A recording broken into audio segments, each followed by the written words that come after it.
Hello, hello, Medford. This is Alex Golan subbing in for my friend Eli Boninger on The Weather. I normally run a program on Thursday nights from midnight to 1 a.m. It's called Headroom with Alex Golan. Today, though, very unique time and a very unique event. I have a very cool local musician named Boyan here with me. Do you want to introduce yourself to the listeners? Hey, everybody. My name is Boyan. I am Bulgarian. I moved to Boston to go to school here in 2006. And after I was done, I traveled a bit, lived in New York, lived in Europe, worked on ships, and came back a couple of years ago, 3 years ago, and here I am, and I have something to show you, and it's cool, and you're going to love it. Very cool, very cool. So, Boyan, you're part of the group called B11, right? That's right. So you guys are really into doing sort of modern takes on some old classics, maybe some new original pieces in the style of some old school rock and roll. Do you want to sort of describe your sound to the listeners real fast? Yes, absolutely. B11 is a band that specializes in instrumental guitar-driven music in a variety of genres, but always in the same format. And the format is bass, drums, and guitar recorded live, and there's never gonna be a word on a B11 record. Hopefully, we're gonna maintain our integrity, and we stretch musical genres, and we have just started. There's a lot more coming up, but what we have right now is already a handful of music. And it's good stuff. It's making waves. Yeah, definitely. I mean, you have this beautiful 15-track album. It's none of those 4-song EP. Nope. None of that. This is a work of art right here. And you mentioned that you record everything live. Most of it, yes. Okay, yes. Cool. So it's you, and now remind me of your two band members' names. Now, on all tracks, drums is Mike Levesque. He's a local hero. He's played with some big names. No, I'm not going to drop any names, but you can go on b11band.com and check out who Mike has played with. He's played with some amazing musicians, and he's just a terrific musician and probably the most important part of the sound of this band. Then there's Tom Appleman, who plays bass on half the tracks, and his father. No, I'm not going to drop any names. Okay, never mind. So you can also check out Tom Appleman, who is an amazing bass player. And a friend of mine from New York City, Brian Holtz, played bass the other half of the album. Okay. I just wanted to have Brian because he's a very good friend of mine, and he was there when I lived in New York, and we kind of started together there, and then I took off in a different direction. But he was there when this whole idea kind of developed, so I had to have him on the album. Definitely. I have a couple of guests that played hand percussion, Ron Bayless and Eric German, and that's about it. Very cool. Very cool. And it's really mostly recorded live, except for those pieces that had different instruments back to back, so there was no physical way I could play one solo on a resonator and then take the other guitar and play. So those were obviously not live, but most of it is. Sure. So is that like a major philosophical facet to what you feel you're doing? Do you feel like it's very crucial to be putting out sort of a live performance on your record, or is that something that you just enjoy doing as sort of a personal style? It's all of these, and it also kind of makes sense financially because I can't really. I've paid for all of this, and it's kind of faster to go in and have musicians of that caliber that can go in and kill the tracks in a couple of takes, and then you pick the take that you like best, and this is it. Instead of when you multi-track and you spend a lot of time refining, maybe you get something great, but you lose some of that raw character that's what I'm going for. I'm going for a character, but nevertheless the production is ridiculous. Mm-hmm. You know, the engineer, I'm gonna drop a name here, okay? The engineer, Sean McLaughlin, he won the New England Music Awards Producer of the Year last year. So, you know, the guy's legit. The guy who mastered the album, also legit. Jeff Lipton at Peerless Mastering Studios in Newton. Mm-hmm. So, you know, when you listen to the album, yeah, it's good music done right. Yeah, totally. So, I mean, what do you think? Should we just dive right in, let the listeners hear what you're all about? Yeah, let's hook them up with something they're familiar with. All right, very cool. Cover of something. Just hold your left, okay? Hear it, because it swings hard. Swings real hard, because here we have it, the Pink Panther theme from B11. Enjoy.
Oh yeah, Boyan with that old school cool guitar. Man, that is a fresh track. That is a fresh track. Thank you. I have to ask you, what made you want to do the Pink Panther theme? It's one of those songs that everyone knows and just everyone kind of loves somewhere in their heart. And then you take such a cool modern twist on it. So where'd you get the inspiration to do that? Well, when I was in New York, I got into older music. I went to a place called the Lenox Lounge. I think 125th maybe. Yeah, right? yeah, for sure. So I saw Lou Donaldson there, and I had never heard of him. And my friend said, "Man, this is Lou Donaldson playing." And I was like, "Oh, wow, great. Who is he?" And then he told me, and then I checked out the music, and I fell in love with it. Obviously, the Pink Panther is something, I guess everybody grew up, and everybody, it's like one of those most recognizable melodies, right? Mm-hmm. And for some reason, it just felt natural, and I had things to say through that piece of music. And I come from a family of filmmakers and book publishers, so cool. I grew up with a lot of films and film music, so I always had this cinematic approach. So the Pink Panther was one of those natural choices, and I also on the B11 album there's the Pink Panther. There's it opens with Peter Gunn theme, another Mancini classic, and there's also Moon River. So like three, I guess, I don't know, you can call B11 like a Henry Mancini tribute band. And yeah, I pronounce it Mancini because I'm Bulgarian and the Italian pronunciation is Mancini. So right. Henry Mancini, I don't know, Mancini for me. So, okay, you just mentioned, you said you're from Bulgaria. Yeah. So, I mean, to me, that's really interesting because, all of your music is so heavily rooted in this, like, sort of retro rock and roll 50s through 70s, sort of like funk, jazz, soul. So R&B. it's exactly. So it's very distinctly American in a lot of its vibe. So did you really get all of your sort of drive inspiration from that seminal concert, or did you come over from Bulgaria having some idea of what you wanted to do? Oh, it's rooted much deeper than that. I always loved this music. I grew up listening to all kinds of music, and a lot of it is that kind of stuff, my influences go, it's just not just North American music. There's a lot of more recent influence coming from Cuba. Cool. When Buena Vista came out, I went crazy about that stuff. And I've always loved Ry Cooder, Leo Kottke. Mm-hmm. When I got into Don Ross is a subject that we should touch upon. Oh, definitely. Too, but when I got into this whole acoustic guitar thing and Ry Cooder, it shows up somewhere in my music. I even wrote a piece that I dedicated to Ry Cooder called "One for Ry Cooder." But it's, I don't know, just because I was born somewhere else doesn't mean that I had to. I don't know. My influences are all over the place, and I'm kind of proud of that because I had to really struggle and fight to find information because it was not as readily accessible as it is today right now. So back in the day, you really had to know what you like and look for it. Right. It became more of an all-consuming sort of like a search for what it is that sounded right instead of ambiently clicking on different things on your computer screen. Yeah, and there was no clicking. It was, old school records, tapes. There you go. So, I mean, yeah, so we were actually just talking about this before, how the music industry has changed on some sort of fundamental level, from the time of these big name musicians to now when there's just floods of people putting things out on SoundCloud, Bandcamp, and with a computer at your side, you sort of have your whole production studio right there. Yeah. But it doesn't mean that everyone should be a producer. It doesn't mean or that anyone cares, and also, fundamentally the business hasn't changed all that much. Okay. You still need the support of, the big man behind you to break the music for you.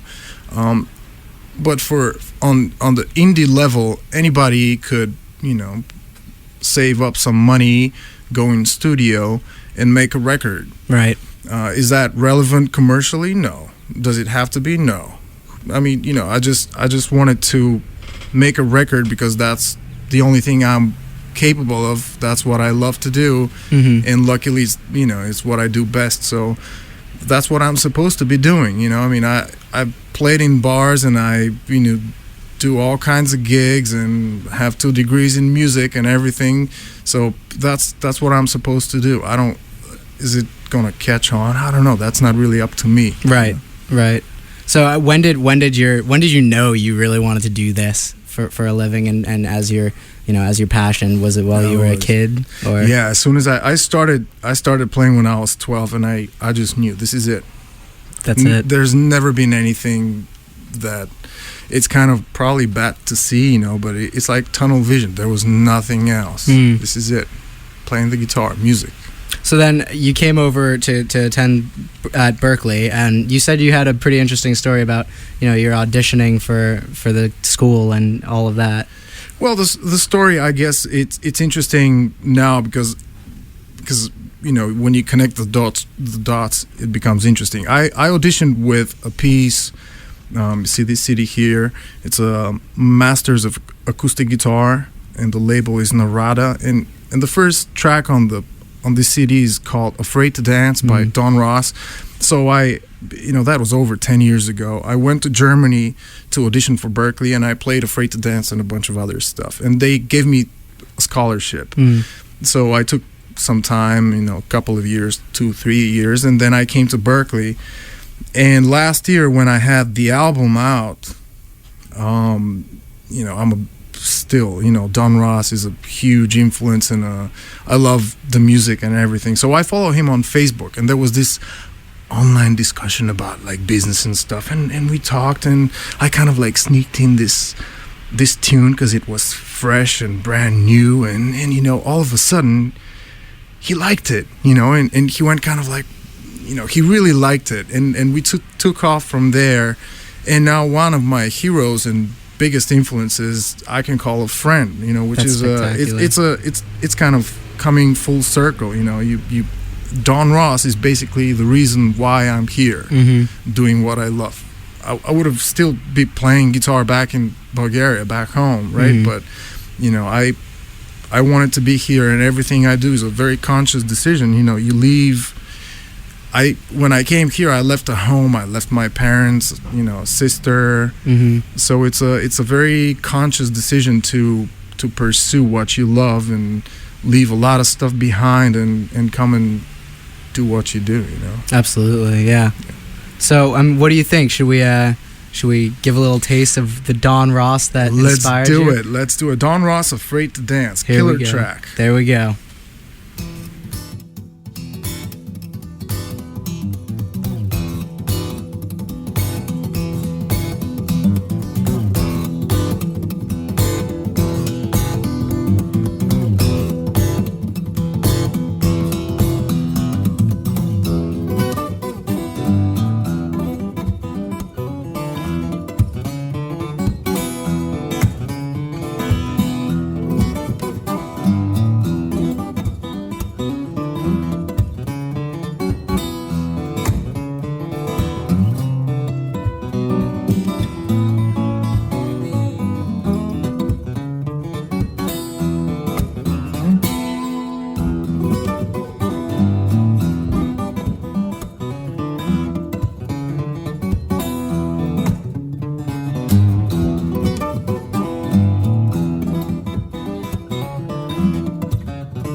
All right, that was Don Ross, Afraid to Dance, where it all began, where the Berkeley audition began.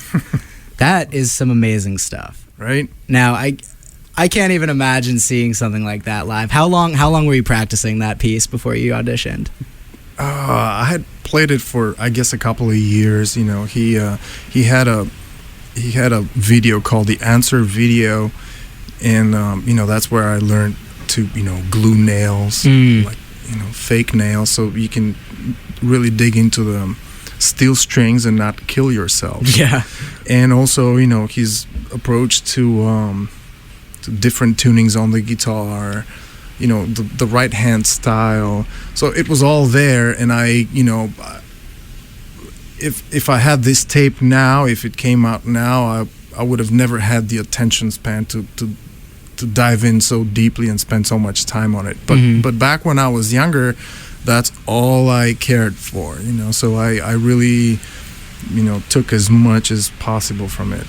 Yeah, Don Ross, great guy, great musician, and kind of inside information. I think he mentioned he'll be coming to Boston later this year in the fall.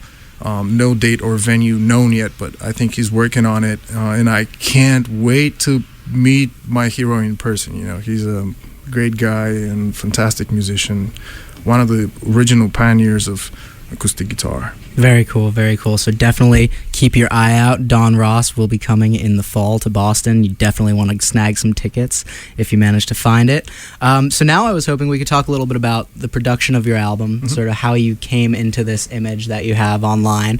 You have a really lovely website. It's B11band.com. Definitely go check that out, listeners. Very nice website. Got all the info on the music, the band, gigs. But I guess the first thing I wanted to ask you about is, you know, you have this very distinct minimalist style to your album cover, to your band design, all of it. Because the album is simply white with B11. Yep. And then you have the band members portrayed as stick figures, yep. two with glasses, one with, you know, beard and long hair. So how did this idea come to you? It's do it yourself. So what happened with the album artwork is I had the album ready, the music, and because I do everything myself and pay everything myself, I was looking for somebody to do you know, I had a good idea about the cover, the artwork of the album, but it turned out that, you know, I didn't have the budget or the time to wait. So I just got pissed one day. I took a Sharpie, a piece of paper, I scanned my handwriting, and there it is. You know, it's a if you look at the CD, it kind of looks like I made it at home, which is kind of cool, but, you know, it's a legit CD made professionally and everything with my handwriting. And then a similar story, you know, repeated a few months later. By the way, I'm proudly on the cover of Boston's Metronome magazine this month. I'm on the cover. Heck yeah. With B11. And Brian from Metronome wanted, obviously, something to put on the cover for B11. And B11 doesn't have a band photo. You know, we don't. We just do not. We've played, you know, probably close to 300 gigs now, and we do not have a picture. Really? Okay. How did you manage to pull that off? Because we are working musicians. It's hard to get us together because of busy schedules, because, you know, I pay for everything. If we rehearse, I have to pay these guys. They don't, like, you know, I don't own them. Right. So it's same for a picture. So I needed a picture. We couldn't make it happen, you know, photographers, this and that schedule. So Mike Levesque, the drummer, you know, he did the same approach that I took with the cover of the artwork of the album. He took a piece of paper, a Sharpie, and there it is, stick figures. There it is. I love it. Yeah. So do it yourself. You know, it's us. They even look like us, even though you can't really distinguish much between Mike and I, because we're both, you know, shaved heads and wearing glasses. So are you the one in the middle, or are you the one off to the left? I'm not. Honestly, I'm not sure. You're not sure. It's just sort of whatever. I'm probably the taller feeling. one, or, you know. But Mike said, "Yeah, you're the smiley one." Yeah, but the smiley one is the short. I don't know. I don't know. But yeah, the stick figures, you know. And then Brian, you know, the cover of Metronome. He said, "Yeah, man, I can't really put stick figures on the cover of Metronome." So I had to send him a picture, and I didn't want to send him just like a whatever, a headshot or something sterile, so it had to have some sort of goofiness to it. So, this is, it's right there. You can go and see it, b11band.com. Yeah, b11band.com. Awesome website. There's a link to the Metronome article right up top. Definitely check it out. There's a great picture of Boyan holding his 2 guitars and dressed up in a suit and a red shirt. Looks awesome. Yes, carnival headshot. Oh my. There you go. But yeah, no, I gotta say, my eye was caught by the minimalism of it. I thought it was really refreshing to see something that was, it's literally signed by you. And you know what else there is? We're kind of drowned by images from the mass media and from everything. And here's the thing, we want to draw attention to the music, okay? We are average looking guys. There's nothing we can offer visually. Everything that we can offer is music, and the music is good. It's legit. There's no vocals, but I promise it's good. It tells a story and it's good.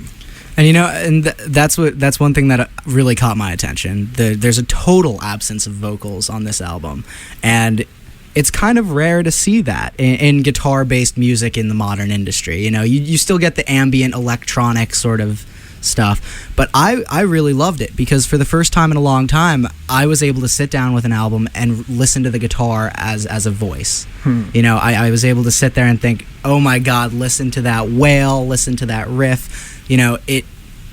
It made me focus on the music, and I think that was absolutely a great choice. I think it really draws the attention where it needs to go. And one thing I just noticed that I remembered I wanted to talk about, I love your tagline here, B11 is vitamin for the soul.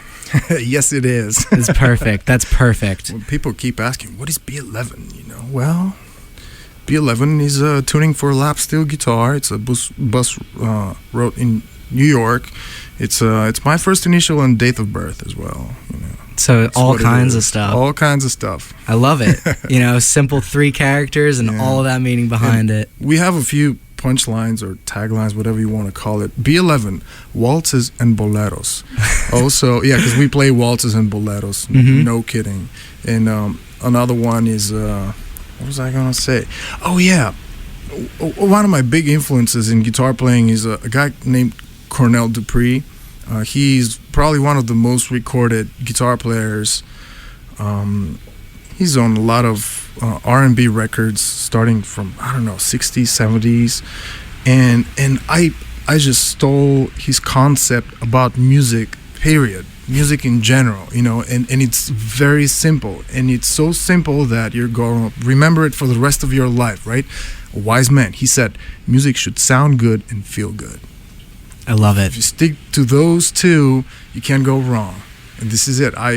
This is what I try to do with B11, just like keep it sounding good and feeling good. Definitely. And you know what? As evidence for that, we have a song that sounds phenomenal and feels phenomenal. It's called Waltzin' A by B11. Yeah, well, can I just mention something? I'm sorry. Absolutely. Waltzin' A, the thing that's interesting about this piece is, a waltz. It's in 3, but it's probably the only piece of music that I know that uses a rhythmic delay like The Edge from U2 does in 3. So, and Don Ross loves this tune, and I think it's cool. It's got some slide guitar on it too, so yeah. Heck yeah. Here we go.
Ranger Station, Ranger speaking. Hi.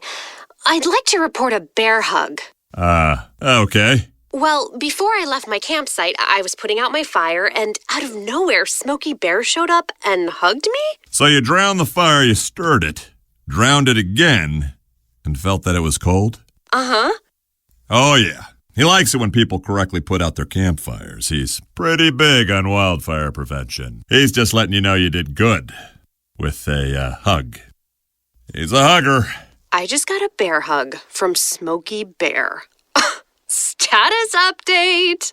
All right, I'm going to let you go now. I've got a lot of ranger stuff to do. There are many ways to start a fire, but one sure way to put it out. Learn how you can do your part at SmokeyBear.com. Only you can prevent wildfires. Sponsored by the U.S. Forest Service, Ad Council, and your state forester. Fun, baby. If you're liable to feed a crat and your idea of a good time is to sit back and shoot crack cocaine into your eyeball while listening to jam band music, followed by death metal, followed by hip-hop, followed by polka, followed by some ungodly classical music written by some European, y'all probably listen to WMFO in Medford, because of the crack cocaine, y'all probably enjoy it. Freeze!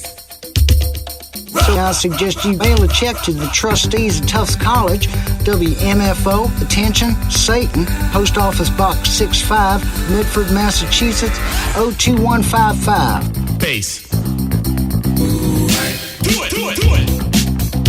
it, baby. You heard Billy Bob. Send us checks, send us money so we can keep doing what we love and what hopefully you love. And so we can keep having awesome local musicians like Boyan onto the show. So the last song we played was Waltzin' A by B11. Very cool tune. You don't hear a lot of waltzes out in today's music realm. You don't hear boleros either. You know, No. what a shame. It's beautiful. I mean, there's nothing like a beautiful bolero on a late night, peacefully. Like maybe a candle, glass of wine. There you go. Just like, well, I don't drink, but it's like that's what people tell me. For the sake of poetry, Yeah, right? for the sake of poetry. Yeah. Actually, yeah, on the album, Boyan's Bolero is actually my second favorite song on the album. My first is what we're going to end the show today with, Boyan's new tune. Very hot stuff, awesome guitar licks. And you know what, that actually brings me to my next question. I was really curious, as a musician myself, as a guitarist for, I think, about 7 years, I'm really curious what your setup is. Who is your Lucille, and, what kind of pedals are you using, your favorite amp, just the whole 9 yards. Yeah. Well, I'm a gear nerd, like most guitar players. I play heavily modded Blues Junior throughout the record, and even though it's a Tweed Blues Junior, it sounds more like a deluxe reverb. I have a giant pedal board that uses a few tricks to keep the signal very, very clean and very strong. So what you hear on the record is really very, very clean and good sounding. Not too far. I'm very old school when it comes to tone. And then I use Fenders mostly. Okay. They're stock. One is a Strat. The Strat is a Fender Road Worn, and I have a Joe Strummer Signature. Oh, beautiful. And the interesting thing about those guitars, I have a hum canceling system that was developed by a fellow Bulgarian. It's called the Illich Electronics backplate hum canceling system, and it keeps your single coil tone intact, but Beautiful. takes out the hum. So it's like really, really clean. And then there's very few tracks that have any distortion on them, and it's usually either a Rat pedal. I think that's it. Actually, it's just a Rat pedal. Cool. Yeah. So your main sort of squeeze is sort of the reverb and delay pedals. Reverb, yeah. Waltz-in-A has obviously this delay, and that's Electro Harmonix Deluxe Memory Boy. It has a tap tempo, which you need if you want to be in time. Totally. And I have a few boosts on my pedal board that are always on, and that keeps the signal clean, strong.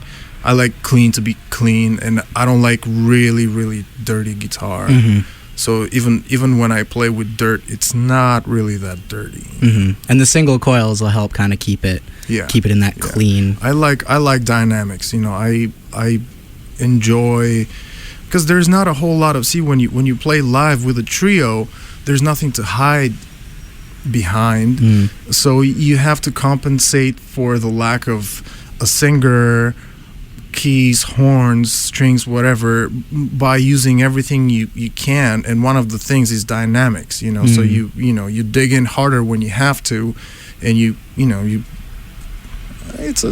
it's one of those tricks that make music sound and feel better. Yeah, definitely. Actually, this is something we were just mentioning during the break when we listened to the Don Ross piece. He's got such dynamic control over what he's playing, including mutes where you wouldn't necessarily expect it. So would you say you sort of like learned from him in part in terms of your control over dynamics? Well, dynamics, I think a good musician has control over dynamics, period. Yeah. You just can't make good music, at least in the styles that I'm interested in, without being very much aware of what's going on around you. And dynamics is, crucial part of it. Definitely. So yeah, Don Ross, he obviously has ridiculous control over everything. He's got the world. Yeah.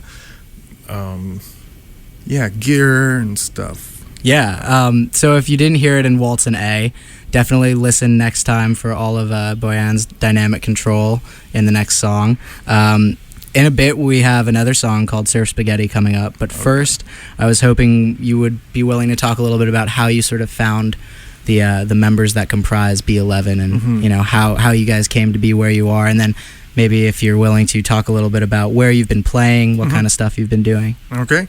So I guess I'm going to take this into the direction of what it is to be a working musician today in Boston, and just a working musician, and how to make this work, how you put a project together. Being a guy that only is able to play the guitar and is stuck with it for making a living, and doesn't leave you a whole lot of options.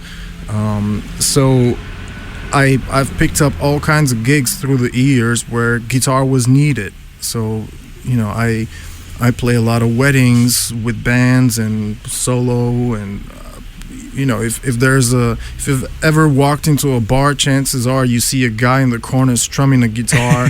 That's going to be me again. So doing all this work, I meet a lot of musicians like me. And I found people that I enjoy working with, and I thought would be appropriate for, helping me out on my path in doing the things that I do. So that's how I ended up with Mike Levesque, Tom Appleman, and also B11 is kind of a rotating cast. I also work with Chris Sublette on bass, Tom Garrington on drums. We just started working with Jeff Armstrong on drums as well. But these are guys that are all working musicians, and it's when you run a band, I don't know, it's kind of, B11 is my project. I don't expect them to do anything much, and they already do, but it's a professional situation. They make a living playing music, and I know it because I'm in it too. So like if we make a recording, I compensate them for that, because that's what we do, just like when somebody has me on the record, which no one has, I'm not just going to do it for free, because that's what I do for a living. I play gigs, and I'm hoping to play more of my own music, and this is how it works. And one of the things that I'd like to talk about, and it's something very, very unique about my band, is that B11 does live band karaoke on the side. So not only we are an original artist and a pretty decent cover band, but we also host live band karaoke. And I don't know if you've ever done that. Have you? I've never actually done that. I've never been a karaokeer, but it's been on my list for years. Super fun. Okay, so instead of a bouncing ball and a screen and a super cheesy track, you have a real tight band behind you. And if you mess up, if you miss the beginning or something, we're going to help you, and we're going to make you sound good. That is so cool. And you have to know a lot of songs. We have more than 400 songs to choose from. Yeah, that's, Wow. So, we do this twice a week. Thursdays, B11 does live band karaoke at the Asgard in Cambridge every Thursday, 9 o'clock. It's free. And on Sundays, we play at the Common Ground in Allston, 9:30 Sundays, Common Ground, Allston. And these are live band karaoke gigs, and it's, the cool thing about it is that, it's fun. It's kind of, it's like community service. You go there and you serve the community, you bring the rock and roll closer to the people. And also it's a great way for me to try new music. So usually when we play, I don't know, half hour, 45 minutes of original music, which is probably one of the reasons why it's so hard to get a gig around Boston, because why would anybody care if they can already come see my band play twice a week for free? You know what I mean? Yeah. But I'm not complaining. It's great. It's unique. It's very unique. It's very unique, cool. right? I've honestly never heard of a group that does this so professionally. So. Listen, I would love to come check you guys out and maybe make a fool of myself on stage if you're cool with that. So while we're on the subject of gigs, though, do you have any big dates coming up that you want to tell everyone about? I have 425, April 25th at Tinker's Son. This is in Norwell, Mass. And I have May 3rd at Finnis Tavern, and that's in Kingston. So these are on the South Shore. But you can always go to b11band.com, and all the gigs are listed there, all the weekly gigs of the Asgard and the Common Ground. So it's all there. We play at least twice a week. Those weekly gigs, they're not, like original gigs, but we do play a lot of original music, and it's super fun. And if you want to actually be part of B11 for a song or two, yes, you can. And it's super fun, and people love it. And that's why we've been doing it for a couple of years now, and it's very cool. good. Very cool. It's not every day that you get an opportunity to get up on stage with people who know how to play music as well as you guys do. That's very cool. I love that you can think of that as sort of a community service type thing. Bringing real, emotive, meaningful music back to the community. I think that's so neat. So what do you think? I was thinking maybe we transition into Surf Spaghetti, let them get a feel for something a pump up and fun? This is one of my cinematic pieces of music. What's cool about this one is that what you will be hearing in a few moments was recorded live, and we did a few takes in the studio, but this is the first take. So it's not only live, but it's the first take. And, it makes me proud. It's a cool cinematic piece. You can hear the hoofs and, the horse going through the prairie and the bad guy and Surf Spaghetti, B11, yeah. There we go. Very cool. Here it is, Surf Spaghetti by B11.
Oh yeah, Surf Spaghetti by B11.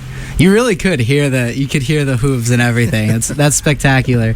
So I mean, we were just talking about while we were listening to this how it reminds us of the old westerns so profoundly, and it's capturing something that there just doesn't seem to be enough of anymore. I gotta say, which is really very fun to listen to.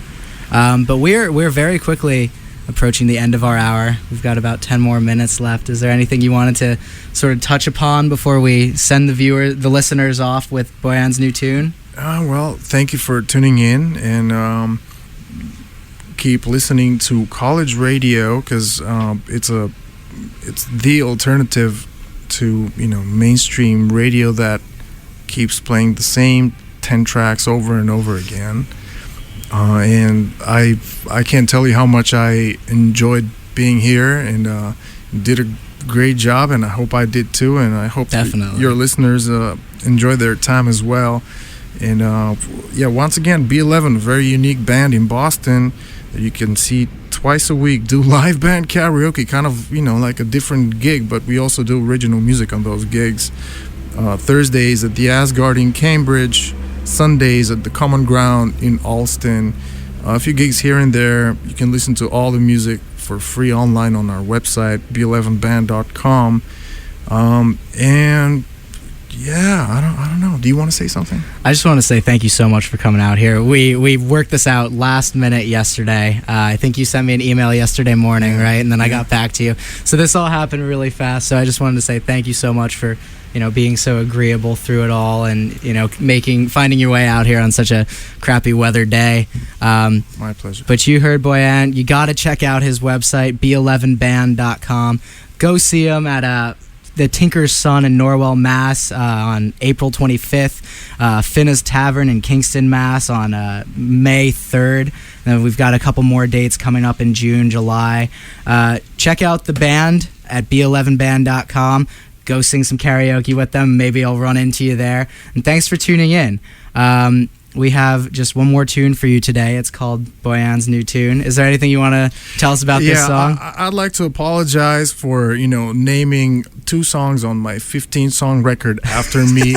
I'm a terrible name giver. Please excuse me. I'm not an egomaniac. I just, I don't care much about the names, and it's not something that's going to change, but I'm actually switching to B11 something, probably the style of the song from now on, instead of Boyan. Gotcha. Who is this guy? But B11, I have a B11 strut, B11 tango, and whatnot. So, yeah, but this is a song that people really, really enjoy, and I think I'm very proud of this accomplishment, and it's a very soulful piece with some surprises at the end. So don't tune out, because it's good. I promise you're gonna like it, because you can't say no to good music.